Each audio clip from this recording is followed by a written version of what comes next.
저는 30대 직장인이거든요. 경기도의 한 지역에서 혼자 살고 있죠. 이혼하면 후련할 줄 알았는데 혼자 생활하는 게 좋은 점도 있지만 만만치가 않더라고요. 바로 외로움이었어요. 그런데 요즘 저의 이런 외로움이 싹 해결되어 버렸거든요. 처음엔 그저 엘리베이터에서 마주치는 이웃일 뿐이었죠. 정태 씨, 저녁은 먹었고? 라며 무심하게 말을 걸어오던 그녀의 눈빛에 묘한 장난기가 서려 있다는 걸 눈치챈 건 얼마 지나지 않아서였어요. 어느 늦은 밤, 제 현관문 앞에 그녀가 캔맥주를 들고 서 있었죠. 혼자 마시기 심심해서 딱 한 잔만 하고 갈게요. 거절할 틈도 없이 그녀는 제 집으로 들어왔어요. 그날 밤, 맥주 한 잔은 두 잔이 되고 어색한 침묵은 곧 뜨거운 숨결로 채워졌고요. 그녀는 정말이지 나이를 먹은 것이 아니라 농익은 여자였네요. 서툴고 조급했던 제 지난 연애와는 차원이 다르더라고요. 저를 다루는 그녀의 손길은 거침없으면서도 노련했고요. 제 굳어있던 모든 감각을 깨우는 법을 정확히 알고 있더군요. 17년의 세월이 쌓아 올린 그녀의 능숙함 앞에서 저는 속수무책으로 무너져 내렸죠. 그건 굴복이 아니라 황홀한 탐닉이었어요. 그날 이후 밤은 더 이상 외롭지 않았거든요. 오히려 미치도록 기다려지는 시간이 되었으니깐요. 띵동 하고 울리는 인터폰 화면에 그녀의 얼굴이 비칠 때면 심장이 발끝까지 떨어지는 듯한 짜릿한 흥분이 온몸을 감쌌어요. 그녀는 밤의 여왕처럼 제 공간을 지배했고요. 저는 기꺼이 그녀의 충실한 신하가 되었죠. 어린애처럼. 또 나만 기다렸어? 그녀의 품에서 저는 이혼의 상처도, 회사의 스트레스도, 텅 빈 집의 고독도 모두 잊을 수 있었거든요. 우리는 서로의 외로움을 탐하며 누구에게도 말할 수 없는 둘만의 비밀을 더욱 뜨겁게 만들어갔어요. 사람들은 모르죠. 낮에는 그저 싹싹한 5층 아주머니인 그녀가 밤이 되면 어떻게 한 남자의 세상을 완벽하게 뒤흔들어 놓는지를요. 이건 사랑일까? 아니면 위험한 중독일까? 이제 그런 건 중요하지 않아요. 확실한 건 흑백 같던 제 인생이 그녀를 만나 비로소 가장 자극적인 색으로 타오르기 시작했다는 것이었거든요. 그리고 저는 오늘 밤에도 어김없이 울릴 그녀의 초인종 소리를 숨죽여 기다리고 있어요. 안녕하세요. 저는 33살. 최근에 이혼을 하고 혼자 살고 있죠. 5년 전 28배 동갑내기 대학 동기와 결혼했었는데요. 캠퍼스 커플로 시작해서 졸업하고 자리를 잡자마자 결혼에 골인했으니 주변에서는 다들 저희를 보며 부러워했죠. 하지만 영원할 것 같았던 사랑도 5년이라는 시간 앞에서는 어쩔 수가 없더라고요. 뜨거웠던 감정은 식어버리고 어느새 저희는 서로에게 가장 불편한 룸메이트가 되어 버렸거든요. 결국 저희는 각자의 길을 가기로 합의를 했네요. 신혼집으로 장만했던 빌라를 정리하고 대출금을 갚고 각자 들고 온 재산을 정리하고 나니 제 손에 남은 건 그리 많지 않았어요. 그래도 다행히 경기도 외곽의 20평대 작은 빌라를 하나 장만할 정도의 돈은 되더라고요. 그렇게 저는 새로운 보금자리에서 나 홀로의 삶을 다시 시작하게 되었죠. 집을 떠나 타지에서 혼자 생활하는 게 좋은 점도 있지만 역시 만만치가 않더라고요. 결혼 생활 동안에는 느끼지 못했던 지독한 외로움이라는 게 가장 컸거든요. 퇴근하고 텅 빈 집에 들어와 불을 켤 때의 그 적막함. 배달 음식으로 대충 저녁을 때우고 소파에 누워 의미 없이 TV 채널만 돌리는 밤들. 그런 시간들이 쌓여갈수록 가슴 한 구석이 뻥 뚫린 것처럼 허전해졌어요. 친구들을 만나면 좀 나을까 싶었지만 그것도 아니었죠. 다들 걱정하는 마음에 왜 이혼했냐? 혹시 아내가 바람이라도 피운 거냐며 꼬치꼬치 캐물었거든요. 그들의 질문에 일일이 답하는 것도 지쳤고 저를 동정하는 듯한 시선도 불편해서 어느 순간부터는 약속을 피하게 되더라고요. 그렇게 마음 터놓고 속 시원하게 술 한잔할 친구 하나 없이 저는 점점 더 고립되어 갔었죠. 그런데 참 아이러니하게도 몸은 외로움을 타더라고요. 혼자가 된 지 서너 달이 지나니 여자가 그리워지기 시작했어요. 이혼의 상처가 다 아물지도 않았는데 남자의 본능이라는 건 어쩔 수가 없나 보더군요. 하지만 새로운 사람을 만나 연애를 시작할 자신은 없었어요. 또다시 누군가에게 마음을 주고 상처받는 과정을 반복하고 싶지 않았거든요. 그래서 저는 다른 방법을 찾기 시작했죠. 회사 다녀와서 평일에는 헬스장에서 땀 흘려 운동을 하거나 집에서 게임을 하면서 시간을 때웠고요. 주말이 되면 자연스럽게 스마트폰을 들고 채팅 앱을 켜게 되었죠. 진지한 관계보다는 가볍게 만나 외로움을 달랠 수 있는 상대를 찾고 싶었으니까요. 사실 저는 예전부터 연상의 여인, 소위 말하는 미시에게 막연한 환상이 있었거든요. 동갑내기 아내와는 느낄 수 없었던 원숙함과 여유로움 같은 것에 끌렸던 것 같았어요. 그래서 저는 채팅 앱에서 제 취향에 맞는 누님들을 찾아 열심히 앱을 돌리기 시작했죠. 처음에는 쉽지 않았어요. 30대 초반의 이혼남이라는 프로필은 그다지 매력적이지 않았는지 아예 친구 추가도 안 받아주고 대화 신청을 해도 무시당하기 일쑤였거든요. 하지만 몇 번의 실패를 겪으면서 저만의 노하우가 생기기 시작하더라고요. 너무 잘난 척하는 사진보다는 평범한 일상 속에서 찍은 자연스러운 사진을 올리고 자극적인 멘트보다는 소소한 유머가 담긴 말로 어그로를 끄는 거죠. 그러다 보니 조금씩 아줌마들과 대화가 시작되긴 하더군요. 저는 앱을 시작할 때 한 가지 철칙을 세웠는데요. 그건 바로 최대한 교양 있고 점잖게 행동하는 거였어요. 보통 이런 앱에서는 남자들이 다짜고짜 저급한 성적 농담부터 던지기 마련이잖아요. 저는 그런 사람들과는 다르다는 걸 보여주고 싶었거든요. 그래서 일부러 저급한 드립은 일절 배제하고 누님들과 일상적인 대화를 나누며 최대한 재밌게 이야기를 풀어가려고 노력했죠. 오늘 하루는 어땠는지, 점심은 뭘 드셨는지, 요즘 보는 드라마는 뭐가 재밌는지 같은 사소한 이야기들이었고요. 그런 저의 전략이 먹혔는지 몇몇 누님들과는 꽤 깊은 대화를 나누는 사이가 되었어요. 실제로 만나서 얼굴을 본 누님들은 제가 다른 남자들과는 다르게 좀 순수하고 착해 보여서 좋았다고 말해주기도 했고요. 그렇게 저는 이혼의 아픔을 간직한 돌싱 누님도 만나보고 결혼은 안 했지만 나이가 좀 있는 미혼 누님도 만나보면서 조금씩 외로움을 달래가고 있었죠. 그러던 어느 날이었어요. 평소처럼 주말 저녁에 소파에 누워 채팅 앱을 뒤적이고 있는데 새로운 대화 신청이 하나 들어왔더라고요. 프로필 사진은 예쁜 꽃 사진이었고 나이나 사는 곳 같은 정보는 모두 비공개로 되어 있었죠.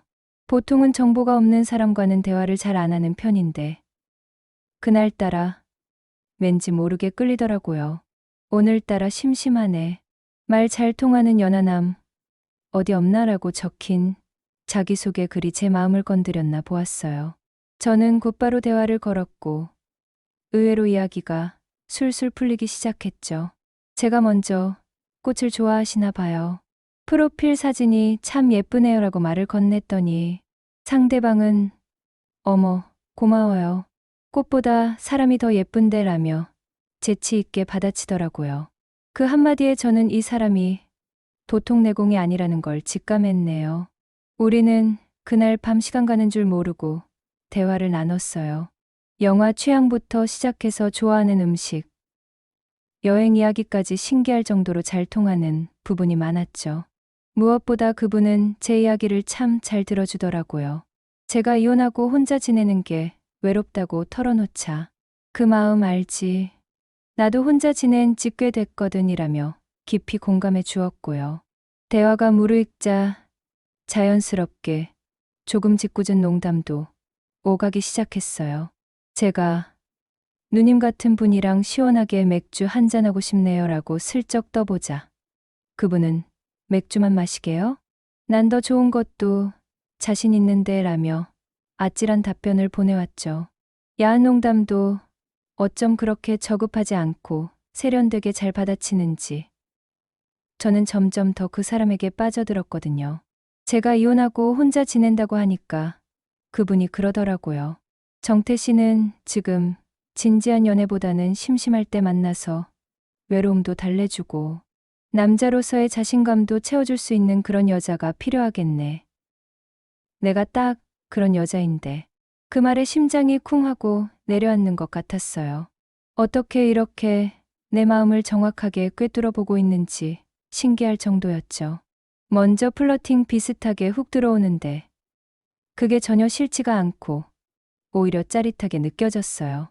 이야기를 나누다 보니 사는 동네가 같다는 걸 알게 되었고 그때부터 우리는 더욱 급속도로 가까워졌죠. 그분은 자신을 5년 전 남편과 사별한 과부라고 소개하더라고요. 지금은 다 큰 아들에게서 용돈을 받으면서 당분간 어린 손주를 봐주고 있다고 하였고요. 할머니라는 소리에 저는 순간 깜짝 놀랐었죠. 목소리나 말투는 기껏해야 40대 초반 정도로 느껴졌는데 벌써 손주를 볼 나이라니 도무지 상상이 가질 않았거든요. 저는 조심스럽게 어디 사시는지 여쭤봤어요. 그랬더니 돌아온 대답에 저는 제 귀를 의심할 수밖에 없었네요. 정원빌라에 살아요. 그 빌라는 바로 제가 사는 빌라였거든요. 그것도 바로 제 위층에 사신다는 거였죠. 501호에 산다고 했어요. 저는 201호에 살고 있었으니깐요. 그 순간 제 머릿속에 번개처럼 스쳐 지나가는 장면이 하나 있었죠. 제가 아침에 출근할 때마다 엘리베이터나 빌라 입구에서 자주 마주치던 한 아주머니가 있었어요. 항상 곱게 파마를 한 머리에 40대 후반 정도로 보이는 분이었거든요. 그분은 매일 아침 유치원생으로 보이는 어린 남자아이의 손을 잡고 빌라 앞에서 유치원 버스를 기다리곤 했었죠. 화려하게 꾸미지는 않았지만 항상 단정하고 귀품 있는 모습이 인상 깊었던 분이었어요. 저는 설마 하는 마음에 떨리는 목소리로 물었죠. 혹시 파마머리에 아침마다 빌라 앞 길가에서 손주랑 같이 유치원 차량 기다리고 있는 분 맞으세요? 그러자 채팅창 너머에서 한참 동안 답이 없더라고요. 아, 내가 괜한 실수를 했나 싶어서 조마조마하고 있는데 이내 흐흐 하는 웃음과 함께 예시지가 도착하였어요. 어머, 나를 어떻게 알았대? 맞아요. 그 아줌마. 그러면서 자기도 저를 안다는 거였어요. 총각이 인물도 훤하고 키도 커서 눈여겨보고 있었다면서요. 그 말을 듣는 순간 온몸에 소름이 돋는 것 같았죠. 세상에 이런 우연이 있을까요? 채팅 앱에서 익명으로 대화하던 상대가 그것도 제 속사정까지 다 털어놓고 외롭다고 징징대던 상대가 바로 위층에 사는 이웃 주민이라니. 저는 그야말로 멘붕 상태에 빠졌거든요.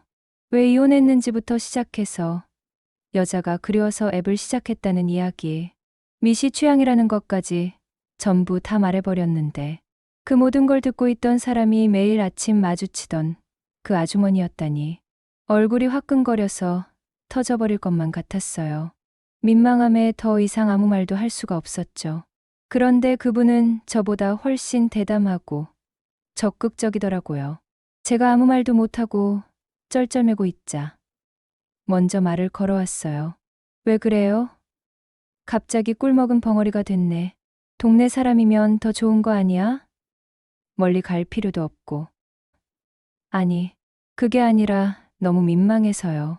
제가 별의별 얘기를 다 했는데 어차피 우리 연애하자는 것도 아니잖아. 나이 차이가 좀 나면 어떻고 동네 사람이면 또 어때? 서로 외롭고 필요할 때 위로가 되어주고 돕고 지내면 되지. 안 그래요? 그녀의 말에는 거침이 없었네요. 오히려 당황한 저를 리드하며 상황을 아무것도 아닌 것처럼 만들어 버리더라고요. 저는 그 당당함에 또 한 번 반했던 것 같았어요. 그리고 그때 그녀의 정확한 나이를 알게 되었고요. 올해 딱 50살이라고 하더군요. 남편이 죽기 전까지 10년 넘게 입시 학원을 운영했던 원장님이었다고도 했고요. 그래서인지 말 한마디 한마디에 사람을 끌어당기는 힘과 연륜이 느껴졌어요. 솔직히 평소 같았으면 17살이라는 나이 차이를 듣는 순간 아무리 대화가 잘 통했더라도 연락을 끊는 게 맞았을 거였어요. 하지만 저는 그러지 못했죠. 이미 저는 아침마다 마주치던 그녀의 모습을 떠올리고 있었거든요. 50살이라는 나이가 믿기지 않을 정도로 곱게 늙었다는 생각. 저 정도면 나쁘지 않겠다는 생각이 제 머릿속을 지배하기 시작했으니깐요. 얼굴도 반반했고 자기 관리를 잘해서인지 몸매도 군살 없이 탄탄해 보였거든요. 무엇보다 아이처럼 해맑게 웃는 그 모습이 참 매력적이라고 생각했었죠. 그렇게 우리의 기묘한 인연은 채팅 앱 밖으로 이어지게 되었어요. 그녀는 제가 생각했던 것보다 훨씬 더 적극적이었죠.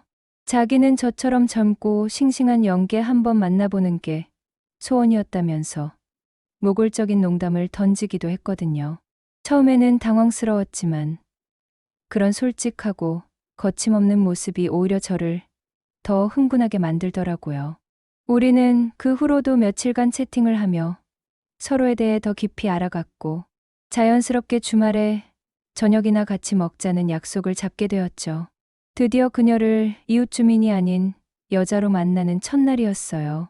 약속 당일 저는 오랜만에 한껏 멋을 부렸죠. 미용실에 가서 머리도 다듬고 가장 아끼는 셔츠와 슬랙스를 꺼내 입었거든요. 약속 장소인 빌라 근처 한식주점에 먼저 도착해서 그녀를 기다리는데 심장이 미친 듯이 떨리더라고요. 과연 그녀는 어떤 모습으로 나타날까? 우리는 무슨 이야기를 나눠야 할까? 온갖 생각이 머릿속을 스쳐 지나갔네요. 잠시 후 식당 문이 열리고 익숙한 얼굴이 들어왔어요. 아침에 보던 수수한 모습과는 전혀 다른 모습이었죠. 하늘하늘한 원피스에 가벼운 화장을 하고 나타났는데 멀리서 봐도 눈에 띌 정도로 아름다웠어요. 50살이라는 나이가 무색할 만큼 세련되고 우아한 분위기를 풍겼거든요. 그녀는 저를 발견하고는 환하게 웃으며 다가왔죠. 정태 씨, 오래 기다렸어요? 아닙니다. 누님, 방금 왔어요. 근데 오늘 정말 아름다우시네요. 저도 모르게 진심이 튀어나왔죠. 그녀는 제 칭찬에 기분이 좋았는지 아이처럼 배시시 웃더라고요. 그 모습에 저는 또 한 번 심장이 쿵 내려앉는 걸 느꼈어요. 우리는 막걸리에 파전을 시켜놓고 그동안 못다 한 이야기들을 나누기 시작했죠. 신기하게도 실제로 만나서 대화를 나누니 채팅으로 이야기할 때보다 훨씬 더 편하고 즐거웠거든요. 그녀는 제가 하는 시시껄렁한 농담에도 까르르 웃으며 잘 받아주었고 제 눈을 지그시 바라보며 이야기를 들어주는 모습은 저를 완전히 무장해제시켰어요. 술이 한두 잔 들어가자 분위기는 자연스럽게 무르익었죠. 저는 용기를 내서 2차로 술을 한 잔 더 하자고 제안했고요. 근처에 분위기 좋은 바가 있다고 말을 꺼내려던 순간 그녀가 제 말을 가로챘어요. 시끄러운 데 가지 말고 우리 집 가서 한 잔 더 할래요? 조용하고 좋잖아. 그녀의 갑작스러운 제안에 저는 순간 말문이 막혔었죠. 하지만 곧바로 정신을 차리고는 넙죽 콜을 외쳤네요. 마다할 이유가 없었으니깐요. 그렇게 저희는 나란히 빌라 엘리베이터를 타고 5층으로 올라갔죠. 그녀의 집에 들어서는 순간 저는 또 한 번 놀랐어요. 집 안이 모델하우스처럼 아주 깔끔하고 아기자기하게 꾸며져 있었거든요. 은은한 아로마 향까지 풍겨와서 마음이 편안해지는 기분이었고요. 그녀는 익숙하게 냉장고에서 와인과 치즈를 꺼내왔어요. 우리는 거실 소파에 나란히 앉아 와인을 마시며 대화를 이어갔죠. 그녀는 먼저 자신의 이야기를 솔직하게 털어놓더라고요. 남편과 사별하고 나서 얼마나 힘들었는지, 하나뿐인 아들은 결혼하고 나서 연락도 뜸해지고 자기를 마치 짐처럼 여긴다는 이야기. 그래서 손주를 봐주는 것도 사실은 아들. 내외 눈치가 보여서 어쩔 수 없이 하는 거라는 이야기까지. 평소에 밝고 쾌활한 모습 뒤에 숨겨진 외로움과 상처가 느껴져서 마음이 짠해지더군요. 저 역시 이혼 후에 힘들었던 시간들에 대해 솔직하게 털어놓았어요. 그녀는 제 이야기를 듣는 내내 제 손을 꼭 잡고 따뜻한 눈빛으로 저를 위로해 주었죠. 그렇게 서로의 가장 깊은 상처를 공유하고 나니 우리는 육체적으로뿐만 아니라 정신적으로도 한 뼘 더 가까워진 기분이 들었거든요. 와인 한 병을 다 비워갈 때쯤 대화는 자연스럽게 남녀 문제로 넘어갔어요. 정태 씨는 혼자라 외롭겠다. 연애는 안 해? 네. 당분간은 그럴 생각 없어요. 그냥 가끔 여자 생각날 때가 있긴 하죠. 저는 괜히 쑥스러워서 와인잔만 만지작거렸죠. 그러자 그녀가 제 허벅지 위로 슬며시 손을 올리며 나지막이 속삭이더군요. 자고로 남자는 풀어줘야 하는 건데 젊은 나이에 쌓아두면 병된다. 그녀의 뜨거운 손길과 숨결에 온몸에 피가 거꾸로 솟는 듯한 기분이었어요. 이래도 되는 걸까 하는 이성적인 생각은 이미 저 멀리 날아가 버린 지 오래였고요. 저는 홀린 듯 그녀를 바라봤고 그녀는 그런 제 눈을 피하지 않고 마주보며 미소를 지었죠. 그 미소는 마치 이제 모든 걸 나에게 맡겨라고 말하는 것 같았어요. 그날 이후 우리는 매주 만나는 사이가 되었죠. 때로는 그녀의 집에서, 때로는 저희 집에서 만나 함께 저녁을 먹고 와인을 마시고 밤을 보냈거든요. 처음 한 달 정도는 정말 꿈만 같았어요. 제가 33년간 살아오면서 막연하게 꿈꿔왔던 판타지가 완벽하게 충족되는 순간이었으니깐요. 그녀는 침대 위에서 정말 대단했죠.